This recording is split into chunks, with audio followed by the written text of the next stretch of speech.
정희철 목사님을 모시고 왜 행위언약이 허구인가라고 하는 제목을 가지고 말씀을 증거해 주시겠습니다. 양이 방대하기 때문에 40분 정도를 해야 될 것 같아요. 보니까 제가 양을 아무리 축소를 해봐도 다 설명되기가 쉽지 않습니다. 왜 그러냐면 성경 속에서의 내용도 증언을 해야 되고 또 역사적으로 이 신학자들의 내용들도 반박해야 되는 내용까지 들어있기 때문에 한 40분 정도까지 허락을 해준다면 그렇게 발표하도록 좋습니까? 50분이요? 그런데 이제 우리 청중들이 어떨지 모르겠습니다. 하세요. 그러면 일단 우리 정희철 목사님을 소개합니다. 박수로 환영해 주세요. 자, 아담을 왜곡하는 웨스트민스터 신앙 고백의 행위언약 제목이 이런데요. 아담을 왜곡한다, 이게 무슨 뜻이냐면은 아담이 뒤틀리면은 기독교 전체가 뒤틀리게 되어 있습니다. 뭐 간단히 예를 들어볼까요? 통일교 아담을 어떻게 왜곡합니까? 마귀하고 섹스함으로 아담이 타락했다. 그러니까 기독교가 어떻게 변하니까? 구세주로 오는 사람과 섹스를 해야지 구원이 일어나잖아요. 그러니까 모양은 다양한데 아담이 왜곡이 되면 기독교가 왜곡이 되게 돼 있습니다. 근데 이 일이 어디에서 벌어졌냐? 우리가 가장 정통이라고 하는 개혁신학, 장로교 신학 안에서 이게 벌어져 있습니다. 한번 다 같이 읽어보겠습니다. 빨리요. 시작. 하나님은 아담에게 행위언약으로 한 법을 주셨다. 그 법으로 그와 그의 모든 후손에게 개인적이고 온전하고 정확하게 영구히 순종할 의무를 가지게 하셨다. 그 법을 성취하면 생명을 주실 것을 약속하시고 그 법을 위반하면 사망을 내릴 것을 경고하시고 그것을 지킬 힘과 재능을 그에게 부여하셨다. 웨스트민스터 신앙고백 19장 1항입니다. 여기에 바로 행위 언약으로 한 법을 주셨다. 이게 제일 아주 위험하고 중요한 것이죠. 그 다음에요. 자, 또 읽어보겠습니다. 19장 2항. 자, 시작. 이 율법은 아담이 타락한 후에도 계속하여 의에 관한 온전한 법칙으로 남아있게 되었고 하나님에 의해 신의 산에서 십계명으로 선포되어 여기까지만요. 최대한 시간을 아끼자고요. 앞에서는 아담에게 한 법을 주었다. 이 법을 지키면 아담에게 영생을 줄 것이다 이랬잖아요. 근데 아담이 그거 못 지켰잖아요. 그걸 우리가 원죄 타락이라 그러잖아요. 근데 아담에게 주신 그 법이 이제는 율법이라 그러잖아요. 그러니까 그 법과 이 율법은 같은 겁니다. 그럼 이 율법이 뭐 어떻게 됐냐? 아담 이후에 계속 의에 관한 온전한 법칙. 이건 뭐냐? 구원받으려면 그 율법은 반드시 지켜져야 된다, 이 뜻이에요. 그러니까 아담이 여러 가지가 있는데 그래서 자, 이 행위 언약을 믿고 주장하면 반드시 따라오는 게 뭐냐? 그리스도의 능동적 수종을 반드시 믿게 되고 또 그리스도의 수동적 순종을 반드시 믿게 됩니다. 이 얘기는 1600년대에 스코틀랜드의 신학의 기초를 닦은 로버트 롤록이 한 말입니다. 다 같이요. 시작. 중보자는 행위언약과 율법을 받아 자신의 거룩하고 선한 생활을 통해 행위언약의 모든 조건을 성취하시며 여기까지요. 자, 중보자 예수 그리스도죠. 자신의 거룩하고 선한 생활을 통하여 행위언약의 모든 조건을 성취하시며 예수님이 우리에게 구원을 주셨는데 어떻게 주셨냐? 행위언약이 요구하는 모든 것을 예수님이 다 거룩하게 사심으로 행위언약을 이루셨다 이럽니다. 자, 행위언약에서 사람에게 선고된 저주, 그 율법을 안 지키니까 아담이 영원히 죽었잖아요. 그 저주를 누가 받아요? 예수님이 대신 받잖아요. 우리의 구원을 위해서. 그게 바로 수동적 순종. 그리고 또 행위언약 안에서 구원은 어떻게 일어나요? 완전히 순종하는 삶을 아담이 살 때 구원이 일어나잖아요. 아담이 그거 못했어요. 예수님이 대신 완전히 율법을 지켜요. 능동적 순종. 그러니까 이 행위의 언약을 없애지 않으면 반드시 그리스도의 능동적 순종과 수동적 순종이라고 하는 잘못된 교리를 반드시 믿게 되어 있어요, 우리가요. 그래서 이 행위의 언약을 믿을 때 어떤 문제가 벌어지냐? 자, 아담이 시험 기간 임시적으로 창조된 사람이다. 이런 걸 믿게 되고 또 아담은 아주 의로운 사람도 아니고 그렇다고 해서 제약된 사람도 아닌 중립적인 사람으로 창조되었다. 그리고 또 아담은 언제 어떻게 영생을 얻냐? 생명나무를 먹으면서 영생을 얻게 되었다. 이렇게 주장하게 돼요. 그리고 구원은 뭐냐? 인간이 조건을 만족을 시킬 때 그 조건에 기초하여 하나님이 구원을 준다. 그러니까 결국 인간과 하나님이 협조하는 거예요. 구원을 위해서. 또 십계명이 뭐냐? 십계명을 완전하게 지키면 구원을 얻는다 그래요. 그런데 그 십계명은 나중에 모세 때 처음 주어진 게 아니고 아담이 처음에 만들어질 때 이미 아담의 마음속에 하나님이 기록해 주었다. 이런 걸 또 가르치고 믿게 되고 율법에 대해서는 율법 자체가 구원의 능력이다. 왜? 아담의 마음에 율법을 줬으니까. 근데 그걸 못 지켜서 단지 아담이 영생을 못 얻었을 뿐이고, 그러니까 그것을 그리스도가 대신 지킴으로 그리스도가 영생을 획득하여 믿는 우리에게 주었다. 그러니까 율법은 사람에게 구원을 주는 하나님의 능력이다. 이런 것을 믿게 되고요. 율법 준수하여, 심지어는 예수님도 율법을 준수하여 자기 영생을 얻었다. 이것을 또 주장을 해요. 세계적인 학자들과 미국의 정통 교단들의 칭의 교리 보고서에 이런 내용이 나와요. 다 제가 설명하겠습니다. 그리스도의 행위에 의해 전가, 이건 무슨 뜻이냐면은, 우리가 예수 믿으면 의의 전가가 이루어지잖아요. 이 의가 대체 뭐냐? 성경은 하나님의 의, 이렇게 말합니다. 하나님 자신의 의가 우리에게 전가된다고 성경은 말하죠. 그러나 이 행위 언약을 믿는 사람들은 그 의를 어떻게 설명하냐? 예수님이 지상에서 올바르게 사신 공덕. 그러니까 예수님이 처음부터 하나님으로서 성육신할 때 가져온 의가 우리에게 오는 게 아니고, 지상에서 살면서 쌓으신 공덕, 율법 준수의 공덕의 의가 우리에게 온다, 이렇게 가르쳐요. 그건 기독교가 아니잖아요, 이런 것은. 그리고 행위 언약 비판하면 저 사람 칼 바르트 계열. 칼 바르트는 나쁜 신학자거든요. 근데 나쁜 신학자라고 항상 틀린 말만 하는 거 아니거든요. 자, 이걸 다 할 수 있을는지는 모르겠습니다. 자, 첫 번째 행위 언약의 문제 하나, 아담 시험 기간 임시적인 생명으로 창조되었다. 자, 우리나라 신학자들요, 서창원 교수님, 아담이 영생을 얻기 위한 일종의 보호 관찰 기간 안에서 창조되었다. 들어보셨어요? 아담이 보호 관찰 기간 안에서 창조되었다. 이것을 신학자들이 영국에서, 미국에서 공부하고 박사가 된 분들이 이런 주장을 해요.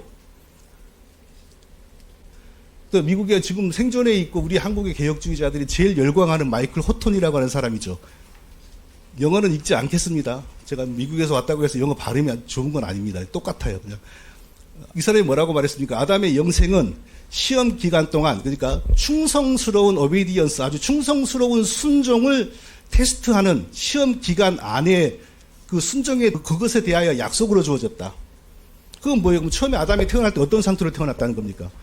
완전한 생명을 가진 상태가 아니고, 오늘 죽을지 내일 죽을지를 몰라. 근데 하나님이 정하신 시험 기간 안에 완전한 생명의 자격을 얻지 못하면 죽을 사람으로 창조됐다는 거예요. 그러니까 임시적으로 창조됐다는 거죠.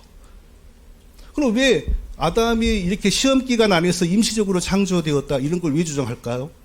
저 행위 언약에 나왔잖아요. 하나님은 아담에게 행위 언약으로서 한 법을 주셨다. 그 법을 그와 그 모든 후손에게 개인적이고 온전하고 정확하게 순종할 의무를 가지게 하셨고, 그 법을 성취하면 생명을 주시고, 그러니까 그 법을 완전하게 지킬 때 진짜 완전한 생명이 주어지는 거고, 다 완전하게 못 지키면 지금 완전한 생명이 없는 거예요. 임시적인 생명, 그다음에 시험을 볼 수 있는 시간을 확보된 생명, 그 정도만 있는 거예요. 그러면 아담이 시험 기간 안에서 창조되었다면 그 시험 기간은 10년이었습니까? 100년이었습니까? 1000년이었습니까?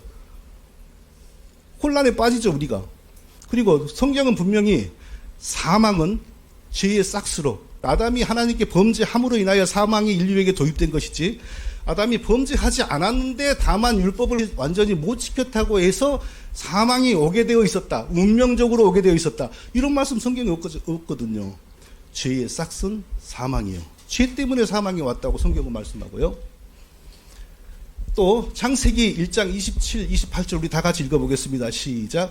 하나님이 자기 형상 곧 하나님의 형상대로 사람을 창조하시되 남자와 여자를 창조하시고 하나님이 그들에게 복을 주시며, 여기까지만요.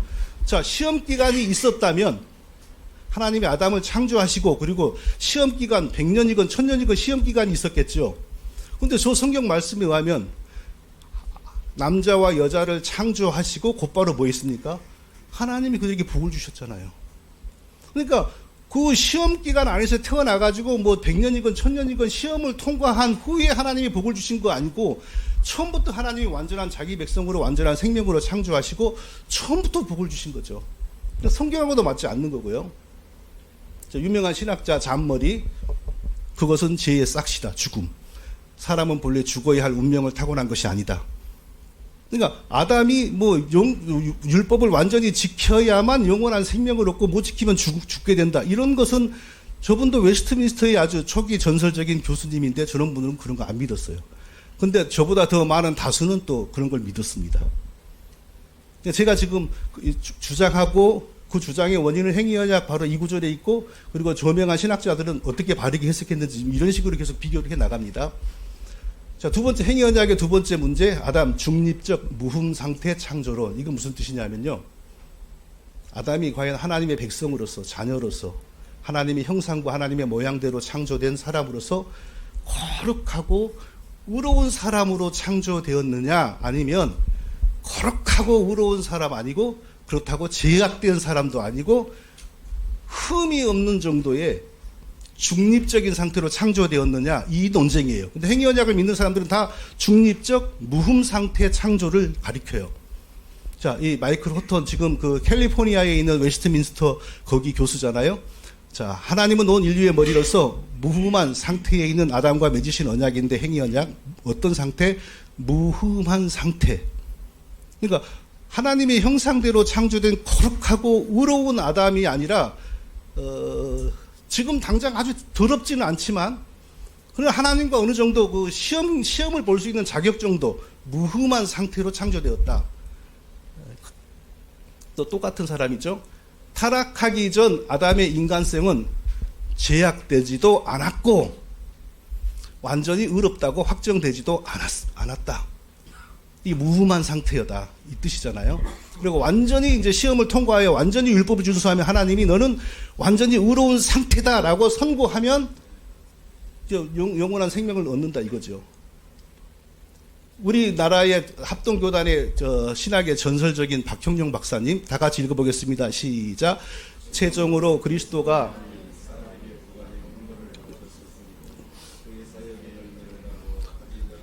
아담이 타락되기 있던 전에 바로 그곳에 남아있게 되었을 것이다. 저 말씀이 무슨 뜻이냐면요, 아담이 무흠한 상태로 창조되어서 아담이 적극적으로 율법을 완전하게 지킴으로 완전히 의로운 사람이 되어야 영원한 생명을 얻게 되었는데, 그렇게 못해서 하나님이 죽음의 형벌을 내렸습니다. 그 죽음의 형벌을 우리를 구원하기 위하여 예수님이 십자가에서 달려서 죽으셨어요. 그게 수동적 순종. 예수님이 수동적 순종만 했고 아담이 못한 완전한 율법 준수를 안 했다면 아담과 우리는 어떤 상태에 남아있다고요? 타락되기 전 그 상태로 남아있게 되었을 것이다. 이건 무슨 뜻이냐면 단지 무흠한 상태로 남아서 계속 율법을 지키고 완전히 스스로 자기를 의롭게 만들어야 될 그 숙제가 남아있는 상태에 아담과 우리가 계속 남아있었을 것이다. 이게 무슨 뜻입니까? 그 성경은 분명히 그리스도의 십자가 외에는 내가 자랑할 것이 없다, 사도가 그렇게 말씀하잖아요. 어디서든지 그리스도의 십자가만 전했잖아요. 그런데 이 신학자들에 의하면 그리스도의 십자가만으로는 절대 구원이 불가능해. 그리스도의 완전한 율법 준수가 있었기 때문에 아담과 우리가 천국에 가, 이겁니다.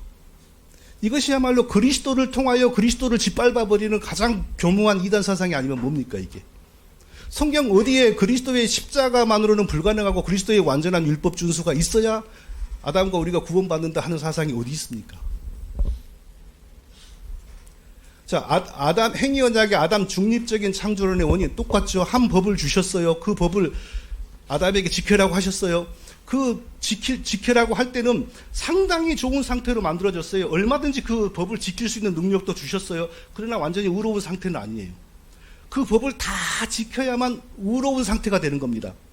그러니까 지금 저 상태는 중립적으로 창조가 된 거죠. 그래서 행위언약을 믿는 학자들은 전부 아담이 중립적으로 무흠하게 창조되었다, 이렇게 가르치는 겁니다. 그러나 성경은 하나님이, 다 같이요, 시작. 하나님이 이르시되 우리의 형상을 따라 우리의 모양대로 우리가 사람을 만들고. 자, 저기서 말하는 형상은 무엇이고 모양은 무엇일까요?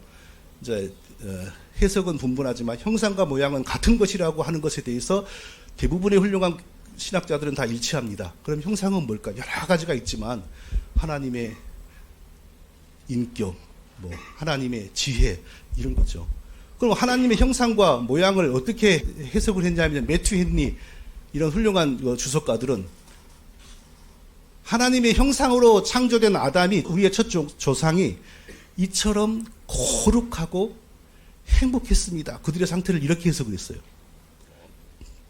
무흠하고 제약되지는 않았지만, 그렇다고 해서 거룩한 상태도 아니고 그냥 좋은 중립적인 흠이 없는 상태가 아니라 거룩한 상태였다.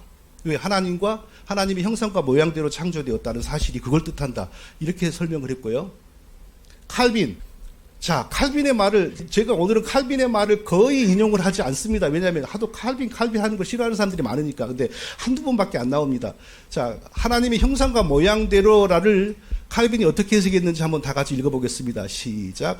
아담의 마음에는 완전한 지성이 넘쳐 흘렀고 올바름도 그의 지성의 동반자가 되어 함께 있었고 모든 감각이 이성에게 마땅히 순종하기 위하여 잘 준비되어 있었고 그리고 아담의 몸은 자신의 내적인 질서와 잘 조화되는 상태였다. 자, 칼빈이 하나님의 형상과 모양대로 창조된 아담을 저렇게 해석을 했습니다.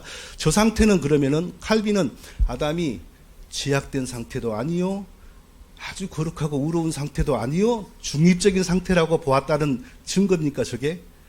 저 말은요, 제가 처음에 저 말을 볼 때, 이게 무슨 천사 이상의 존재에 대한 말이지, 이게 인간에 대한 말이냐, 이게 이런 느낌이 들었어요.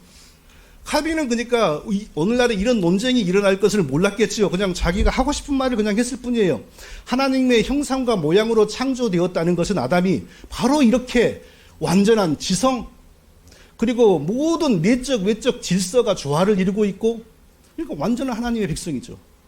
하나님이 모든 복을 다 주기에 합당한 그런 자이죠. 그러니까 절대 중립적으로 창조되었다고 하면 안 된다는 겁니다.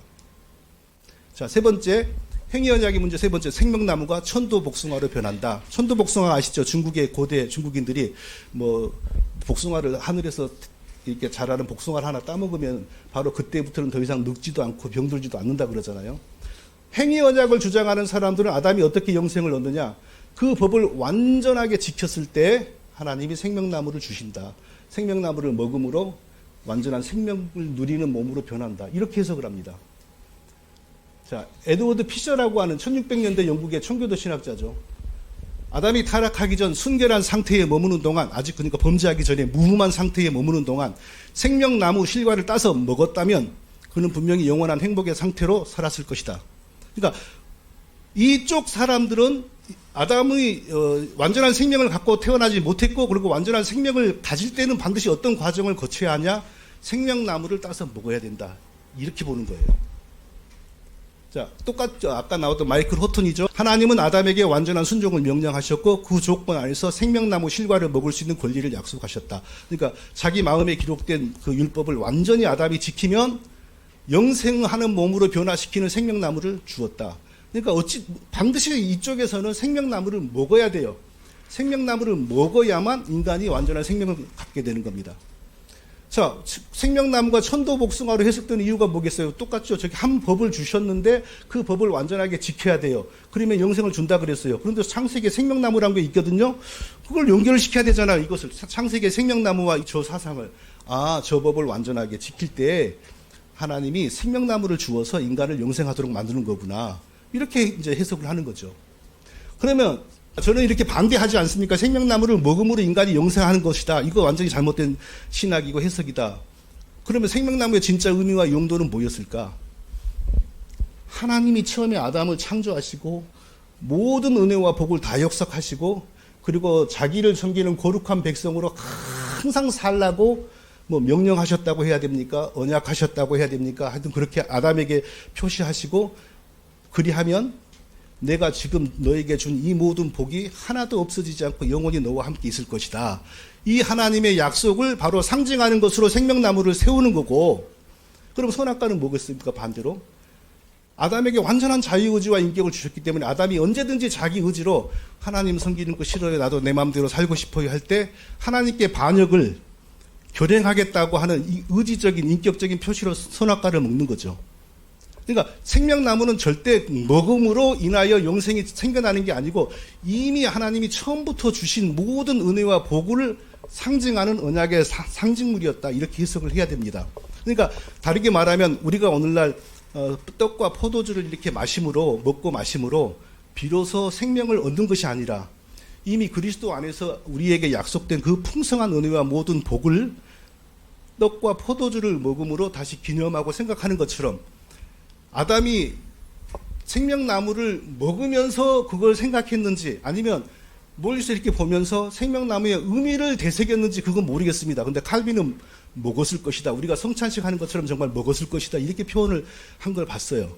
근데 정말 먹으면서 그랬는지 아니면 그냥 보면서 하나님이 내가 하나님을 섬기는 백성으로 살면 이 모든 은혜와 복을 영원히 나에게 주신다라고 약속하셨어. 이 의미를 생각했는지 그걸 모르겠습니다.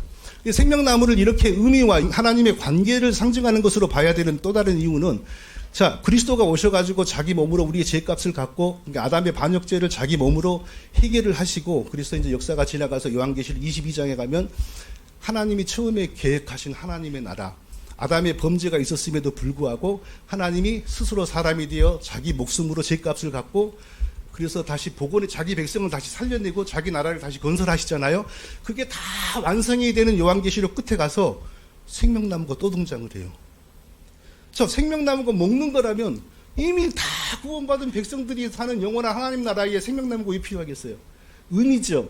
아담의 범죄로 파괴된 생명나무가 그리스도의 십자가와 구속사역으로 다시 이렇게 복구되어 완전히 하나님 나라의 이 풍성한 생명을 상징한다. 이렇게 봐야죠. 절대 생명나무는 먹어서 영생을 얻는 것이라고 보면 안 되는 거고요. 매튜 헨리도 그러니까 똑같이 해석을 했어요. 자, 그를 창조하신 하나님의 호의와 은혜 안에서 영원한 생명과 행복, 그리고 더 나아가 불멸과 영원한 복락을 보장하는 상징과 인장의 역할을 했습니다. 똑같잖아요. 완전히 그 하나님이 주신 복을 상징하고 하나님의 언약을 상징하는 걸로. 지금 제가 엄청 40분이라 그러니까 막 빨리 나가는데 괜찮죠?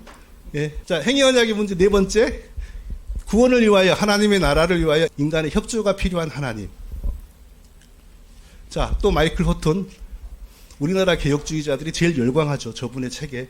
아담은 하나님께 온전히 순종할 수 있도록 무흠의 상태로 창조되었으므로 무흠 상태 창조, 하나님과 협력할 인간 조력자로서의 자격. 하나님과 뭘 협력하겠습니까? 하나님 백성을 생산하기 위한 인간 파트너가 되는 거죠.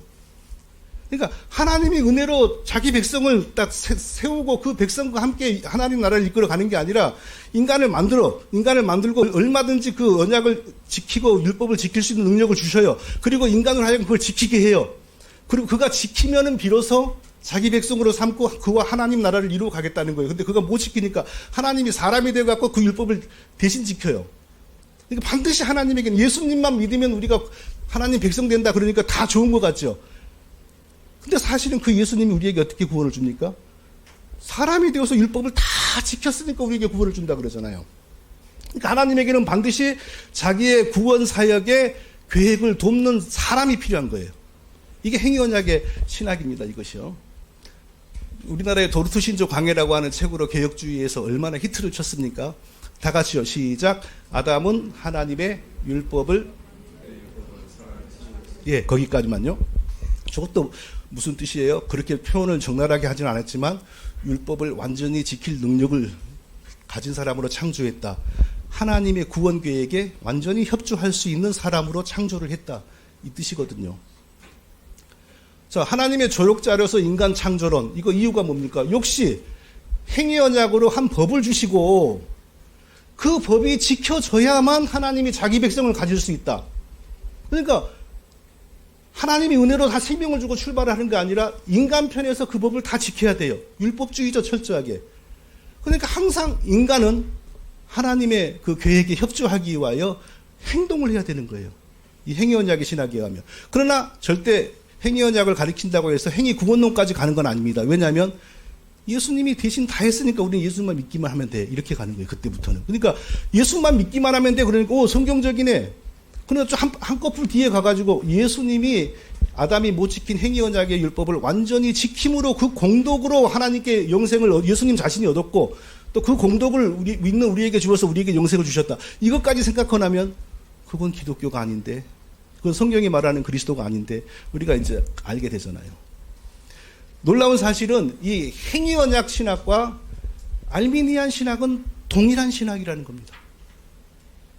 알미니안들 펠라기우스, 로마교회, 알미니우스, 웨슬리 신학의 공통점이 뭡니까?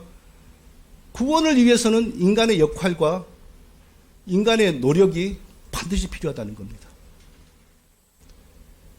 그 똑같은 것을 왜 웨스트민스터 행위언약이 가리키고 있냐고요.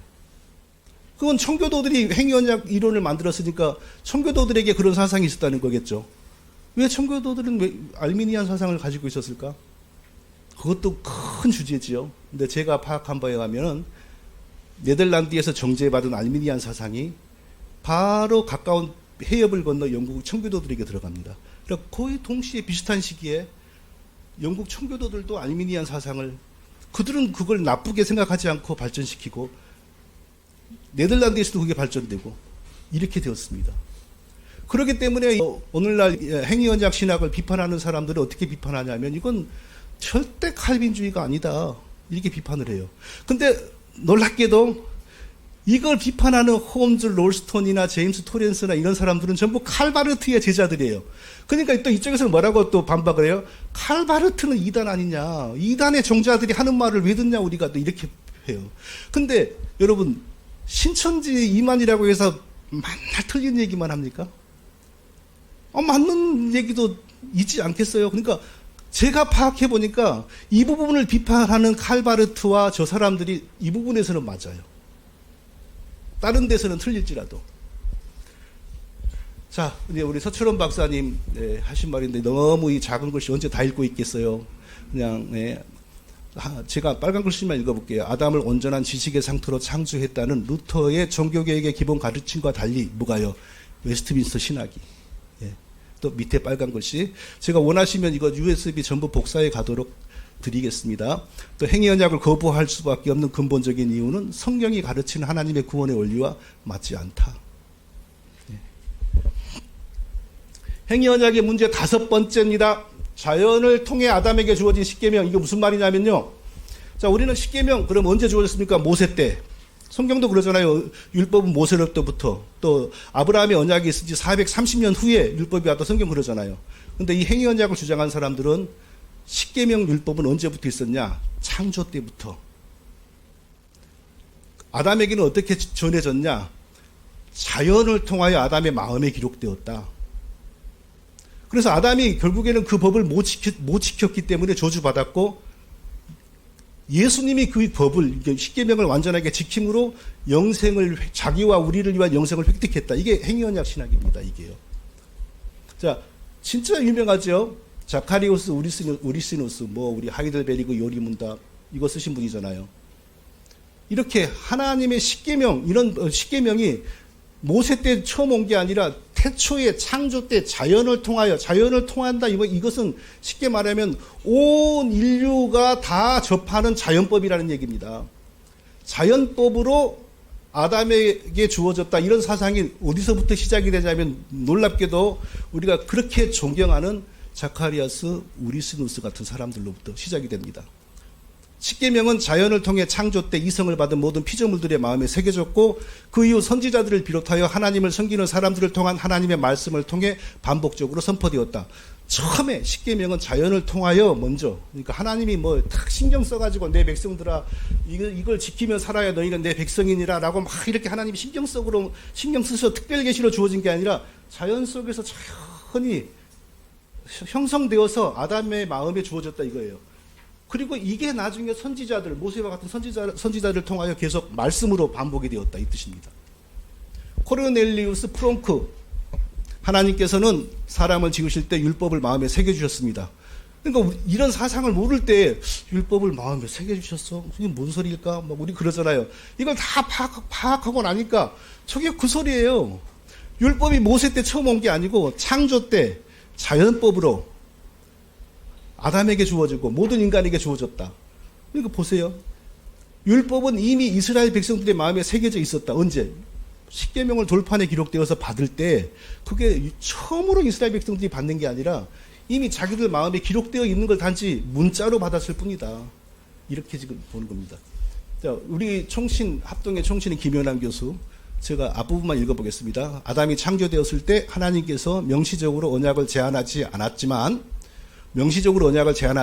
이게 무슨 뜻이냐면요. 하나님이 신경 써서 말씀으로 특별 계시로 기록하여 주시지는 않았지만 이 뜻이에요.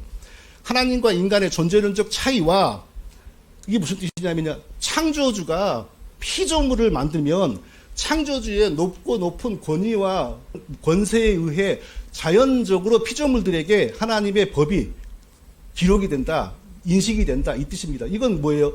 오늘날 불교인들에게도 그게 다 있는 거고 우상숭배자들에게 다 있는 거예요. 그러니까 하나님이 자기 백성들에게만 특별히 이렇게 말씀으로 주신 게 아니라 그냥 하나님의 권세와 뭐 존재론적 차이에 의해 하나님으로부터 이게 자연적으로 흘러 나왔다는 거예요. 이게 또 하나님과 인간의 본성에 따라 일정한 명령 혹은 율법이 주어졌고 하나님의 그 법이 그 십계명이 인간의 본성 속에 있다. 신의 산에서 모세에게 생명을 주실 때 전에 존재하지 않았던 새로운 원리를 만들어 주신 것이 아닙니다. 바로 이 율법을 명문화시킨 것이었습니다. 그러니까 아담에게 자연을 통하여 영생을 주는 십계명과 율법을 먼저 하나님이 창조 때 아담의 마음에 주셨어요. 자연을 통하여. 그게 나중에 모세 때 기록되었을 뿐이다. 이렇게 지금 주장을 하는 거예요. 이 사람들이요. 자, 십계명이 아담에게 주어졌다 하는 이유 다 같이 또 읽어볼까요? 시작.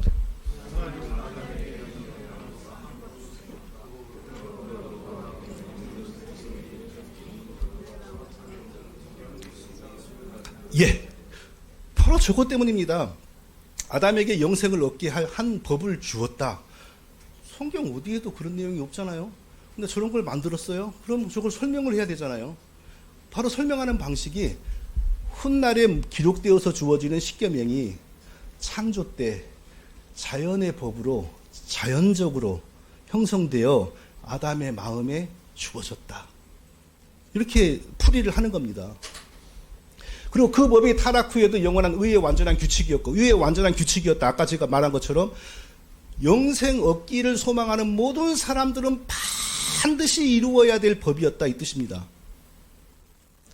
그러니까 처음에 아담을 무음 상태로 임시적 생명의 상태로 딱 만들고 하나님이 그 법을 자연의 법으로 딱 마음에 새겨주시고 그리고 그 법을 지키면 아담의 그 공로로 인하여 아담과 우리가 다 생명을 얻게 되는 거죠. 근데 그걸 못 지켰어요. 그러니까 이제 죄인이 되고 죄의 포로가 되니까 더 못 지켜요. 죄인은 더 지킬 능력이 없어요. 그럼 어떻게 해야 되겠어요? 하나님이 자기 백성을 가지기를 원하는 하나님이 친히 사람이 되어 저 법을 대신 지키는 겁니다. 그러니까 결국은 저 행위 언약을 버리지 않으면 기독교는 율법주의 종교입니다. 하나님까지도 사람이 되어 저 법을 지켜요. 그러면 이게 율법주의 종교가 아니면 뭡니까? 하나님의 인격과 사랑으로부터 구원이 나오는 게 아니라 하나님마저도 사람이 되었고 저 법을 지켜야지 구원이 나오니 이게 기독교가 아니잖아요.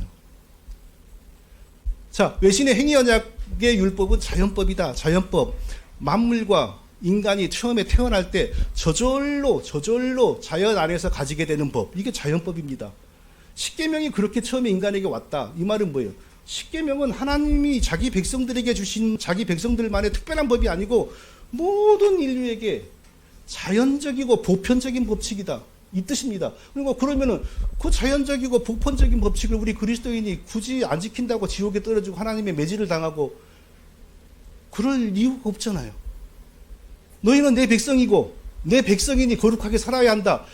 그렇게 율법이 온 것이지 모든 사람들이 그냥 자연으로부터 받은 법 그게 기독교가 아니지 않습니까? 잔 페스코라고 또 우리나라의 개혁주의자들이 굉장히 존경하는 유명한 분이죠. 자, 저분 한글말만 읽어볼게요. 개혁신학자들은 자연법을 도덕법을 십계명으로 해석하면 됩니다. 자연법을 십계명과 그리고 아담과 이스라엘이 지켜야 할 율법으로 연결시켰을 뿐입니다.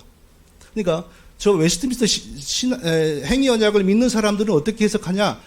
처음에 아담에게 주어진 한 법은 자연법으로서의 주어진 것이고 나중에 이스라엘의 율법과 오늘날 우리들이 아는 율법은 바로 그 자연법이 우리에게 율법이 되는 거고 이렇게 해석을 하는 겁니다. 십계명이 창조 때 아담에게 자연법으로 주어졌다라고 한다면 참 모순이 벌어지죠.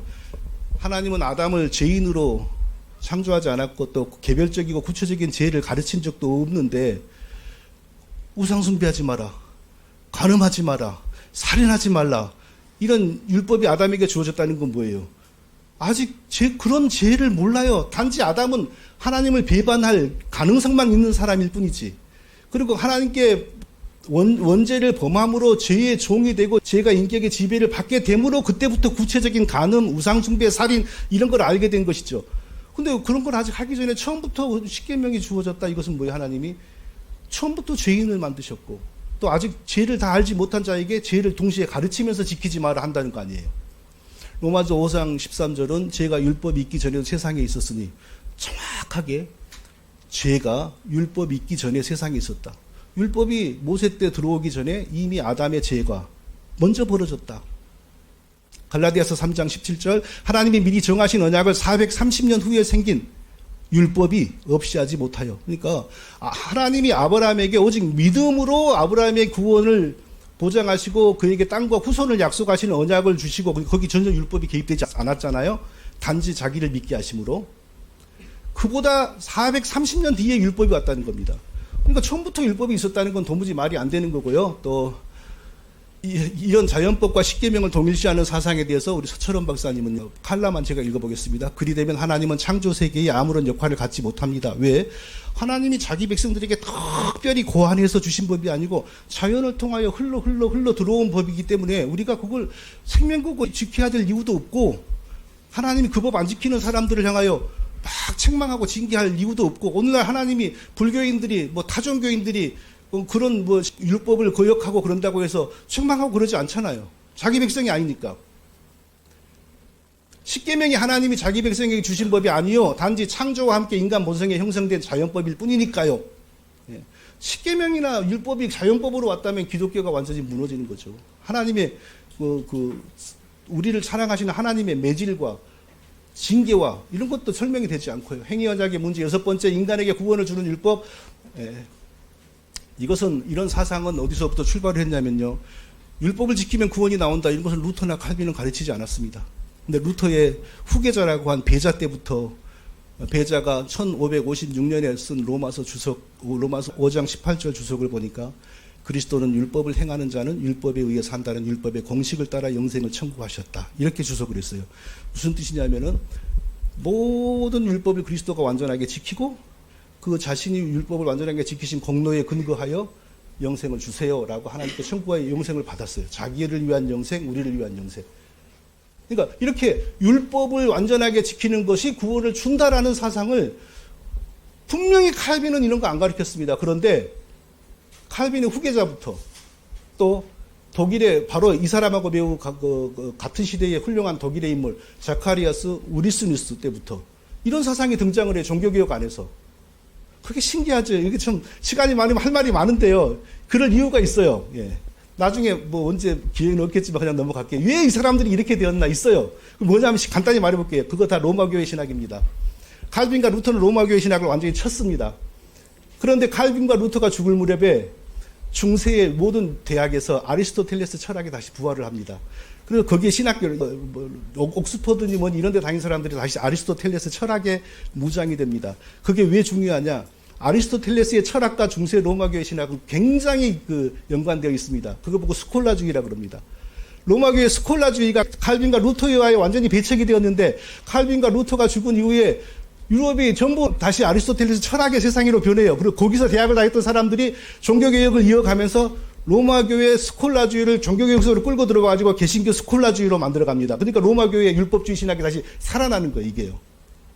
자카리아스 우리스누스요. 대열이 문답 36번에서요. 다 같이 읽어보겠습니다. 시작.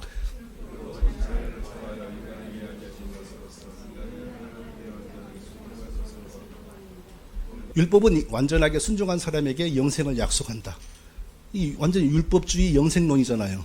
칼빈에게 이런 거 없었습니다. 루터에게도 이런 거 없었습니다. 그런데 왜 이 사람들은 바로 칼빈, 루터 다음 세대 사람들이 이런 걸 가르치기 시작했을까요? 다른 종류의 신학에 넘어갔던 거예요, 이게요. 그러니까 이런 분들의 책을 보면 90% 이상이 훌륭한 내용인데 이런 독이 들어있는 거고 이 독이 바로 지금 개혁주의 정통신학을 지배하고 있는 겁니다. 저 정통 교수님들이 들으면은 저를 어떻게 생각할까요? 지금 말도 안 되는 소리를 혼자. 네. 웨스트민스터 총회의 신학자들도 똑같은 율법 지키는 사람에게 생명을 약속한다는 능력이 있다. 이렇게 해서 그래요. 웨스트민스터 총회의 신학자들이 그냥 신앙 고백이나 작성하고 그런 게 아니라 성경 전권에 대한 주석도 썼더라고요. 그래서 레이기 18장 5절의 주석을 보니까 제가 정말 원문을 보니까 우리나라 세종대왕 때 창제한 훈민정음 우리 읽으려면 지금 못 읽잖아요. 동그라미 같기도 하고 막 그런 게 있어서 이거 우리도 못 읽어요. 근데 그때 영어도 제가 보니까 한 20% 정도는 지금 영어가 아닙니다. 그래서 요리조리 맞춰봤어요. 맞춰보니까 율법은 율법 지키는 자들에게 생명을 약속한다. 율법이 완전하게 지켜지는 사람은 생명을 정당하게 얻는다. 이렇게 해석을 해요. 그러니까 율법을 칼빈과 루터에게 없었던 율법주의 구원론이 이상하게 그 다음 시대에 생겨나요. 그것이 바로 웨스트민스터의 행위 언약으로 등장을 한다 이겁니다. 지금 제가요. 율법으로 구원 주신 하나님의 성품을 성경에서 찾을 수 있는가 없습니다. 성경 신구약을 관통하는 하나님의 구원의 원리, 아브라함이 여호와를 믿으니 여호와께서 이를 그의 의로 여기시고, 저 때는 율법이 오지도 않았습니다. 하나님은 단지 자기를 믿게 하십니다. 자기를 믿게 하심으로 그러면 자기처럼 의로운 자로 여겨주십니다. 외신의 행위 언약을 지지하는 모든 학자들은 완전한 율법 준수로 구원을 가능하다고 주장합니다. 저 시대뿐만 아니라 지금 현재도 총신의 교수들 다 그렇게 주장을 해요. 다만 인간이 죄인이 되었기 때문에 이제 그걸 못 지킬 뿐이다. 그래서 예수님이 우리를 대신하여 율법을 지켰다. 이렇게 말을 하는 겁니다. 서철원 박사님, 하이델베리크 요르문답에서 율법은 살리고 구원하는 기능은 없고 정죄하고 죽이는 기능을 갖는다. 율법은 사람에게 구원을 직접 주기 위하여 온 적이 없고 단지 정죄만 해요. 그래서 정죄를 왜 하겠습니까? 결국엔 예수 믿고 피할 길을 찾으라 이거죠. 예수 믿게 만드는 하나님의 준비하는 손으로 율법이 왔지, 결코 하나님은 세상에 율법을 통하여 자기 백성을 직접 생산해내려고 율법을 보낸 적이 없습니다. 행위 언약의 문제 7번째, 더 빨리 나가겠습니다. 예수님도 율법 지켜서 생명을 얻었다. 자, 우리나라의 백금산 목사님이 번역한 마이클 호턴의 책, 성자는 제2 아담으로서 중보자로서 사익함으로써 율법 아래서 영생을 얻었다. 예수님도 이 땅에 와서 율법 지켜서 영생을 얻었다. 이게 이렇게 망령된 신학입니다. 저분만 저런 게 아닙니다. 미국의 OPC, 가장 개혁주의를 잘한다고 하는 OPC 교단, 그 교단의 2006년에 칭의결의 보고서를 제가 읽어서 봤더니 이런 내용이 있어요. 그리스도께서는 의로운 사람으로 인정되고 죽지 않고 살기 위해 그리스도는 율법의 모든 요구에 대해 적극적으로 순종하셨다. 예수님도 구원 얻으려고 율법을 적극적으로 순종하셨다. 왜 그러겠습니까? 행위 언약이 구원의 절대적인 법칙이므로 예수님도 사람이 된 이상 그 율법을, 행위 언약의 율법을 다 안 지키면 예수님도 죽어요. 이론적으로. 그들은 이렇게 말하죠. 예수님은 능히 지킬 능력이 있어. 그건 이론일 뿐이야. 이렇게 말하죠. 그런데 이론이라도, 아무리 이론이라도 예수님도 율법 지켜서 자기 영생을 얻었다? 이런 호러스러운 신학이 어디 있습니까, 이게? 이게 우리나라의 신호섭, 김병훈, 이런 사람 다 이런 것을 주장을 했어요. 근데 지금은 이제 쑥 들어가죠. 이런 말 절대 안 하죠. 행위 언약의 8번째, 하나님의 의의 전가를 부정. 자, 이거 굉장히 어려운 개념인데요. 이 행위 언약을 주장하는 사람들은 우리에게 전가되는 예수님의 의가 뭐냐 이렇게 말을 할 때 우리는 어떻게 믿어야지 정상입니까? 죄인이 된 자기 백성들을 살리기 위하여 하나님이 친히 사람이 되어서, 어떻게 사람이 되었습니까? 자기의 거룩하심과 자기의 의로우심을 그대로 간직하는 사람이 되어서, 그 하나님의 의로와 거룩을 간직하는 사람 예수 그리스도가 우리의 죄값을 자기 목숨으로 대신 갚으시고 성령 안에서 자기를 우리에게 연합시킴으로 우리가 그 예수 그리스도 안에 있는 하나님의 의롭과 하나님의 그 거룩에 동참이 되어 우리도 하나님처럼 의로운 자로, 그러니까 실제로 그렇다는 게 아니라 하나님의 관점에서 법적으로 하나님처럼 의로운 자로 인정되어 우리도 치기를 얻는다. 이게 정상적인 개혁신학이거든요. 그런데 이들은 어떻게 주장하냐? 그 성육신의 신비를 부정해요. 성육신은 단지 율법 지키는 사람이 되기 위하여 했다. 그래서 사람이 되어 열심히 율법의 행위를 함으로 영생의 자격을 얻으셨다. 그 예수님의 그 율법 준수 공덕이 우리에게 전가된다. 이렇게 주장을 해요. 그럼 뭐예요? 여기서 벌써 성육신의 신비가 무너지죠. 그리고 그 하나님이 친히 자기의 인격과 자기의 거룩으로 우리를 의롭게 해주시려고 사람이 되어 십자가에 달리신 그 놀라운 은혜가 감소되죠. 단지 율법을 지키신 공덕만 우리에게 전가된다고 하니까. 그러니까 이거 하나님 자신의 본질적인 의가 아니라 그리스도의 공로적인 성취가 전가된다. 이게 바로 하나님의 본성의 의, 하나님의 본질적인 거룩하심이 우리에게 전가된다. 전가된단 말이 목사님들 아시겠지만 진짜 그게 우리 속으로 진짜로 들어와서 우리가 의로워진다는 게 아니라 법적으로 하나님처럼 의로운 자로 간주된다. 법적으로. 그 뜻이거든요. 그런데 성경은 보세요. 복음에는 하나님의 의가 나타나서 그랬습니다. 그러면 사도 바울이 저 말을 할 때 예수 믿으면 하나님의 의가 나타나니까 그 의가 우리 것이 된다는 거죠. 그러면 사도 바울이 저 말을 할 때 예수님이 십자가에 모세의 모든 율법을 완전하게 지키신 공로를 우리에게 전가한다. 이런 사상을 가지고 복음에는 하나님의 의가 나타난다 그랬을까요? 아니죠. 하나님이 친히 우리의 의의 옷이 되어주시기 위하여 자기의 거룩과 자기의 의를 그대로 유지하는 특별한 방법으로 사람이 되어서 그 사람이 자기 목숨으로 우리의 죄값을 갚고 그 사람이 성령으로 자기를 우리에게 연합시킴으로 자기 속에 있는 하나님의 본성의 의, 하나님의 거룩, 하나님의 의에 우리가 동참되어 우리도 그렇게 의로운 자로 법적으로 간주되어 구원을 받는다. 할렐루야. 아니 왜 반응을 안 하세요? 나는 막 제가 혼자서 이 생각을 하면요, 내가 얻은 구원이 이렇게 위대한데 나 같은 죄인이 하나님의 거룩과 하나님의 의를 가진 자로 인정이 되어서 구원을 얻었는데, 이 생각을 하면은 제가 할렐루야 할 테니까 크게 아멘 해보세요. 할렐루야. 완전히 저는요 이 생각을 하면요, 나 같은 죄인이 하나님의 그 본성적인 의와 본성적인 거룩을 가진 사람으로 인정이 되어 아무 공로가 없고 아무 생각 속에도 오늘도 나쁜 생각이 많이 들고 내일도 나쁜 생각이 많이 들고, 그럼에도 불구하고 예수 그리스도, 하나님의 의를 가진 예수 그리스도가 성령 안에서 자기를 우리에게 딱 붙여버리니까 하나님의 눈에는 나 같은 죄인이 보이는 게 아니라 예수 안에 있는 하나님의 거룩과 하나님의 의가 내게 옷이 되어가지고 너도 이제 나처럼 의로운 자다. 할렐루야. 이거 진짜 막 가슴이 뛰지 않습니까?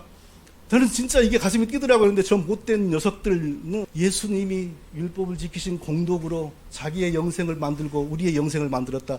이렇게 복음을 왜곡을 하니 안 될 일이죠. 서철원 박사님, 하나님의 의를 어떻게 했습니까? 그의 본성이 바로 의이다. 하나님의 본성을 그대로 가진 사람이 되어서 십자가에 달려서 우리 죄를 해결하고 자기를 우리에게 연합시킴으로 우리도 하나님의 본성의 의를 가진 것처럼 만드셔서, 지존파도 정말 믿었다 그러잖아요.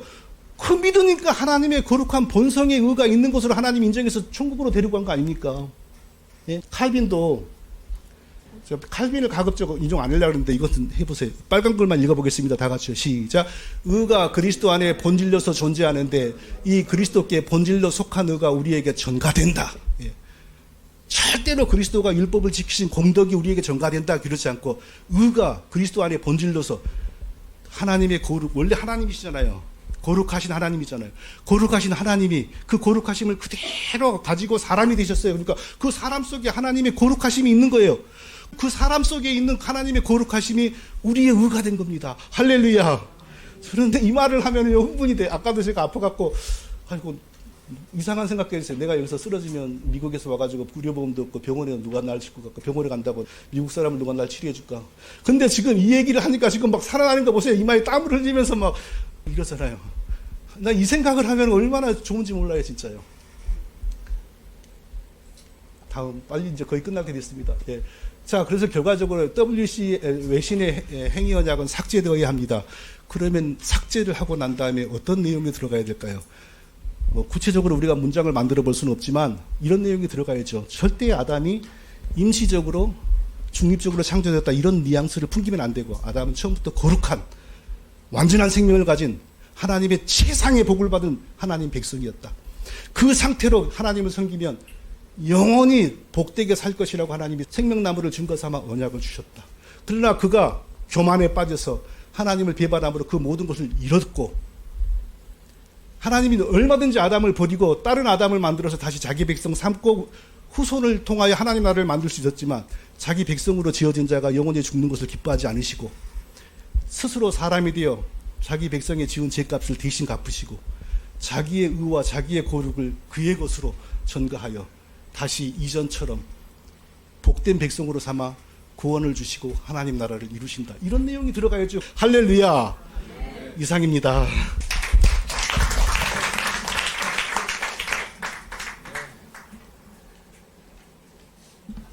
네, 시간을 정확하게 잘 지켜주셨습니다. 정확하게 50분입니다. 네, 50분 정확하게 마치시는 그 시간까지 잘 발표해 주셨습니다.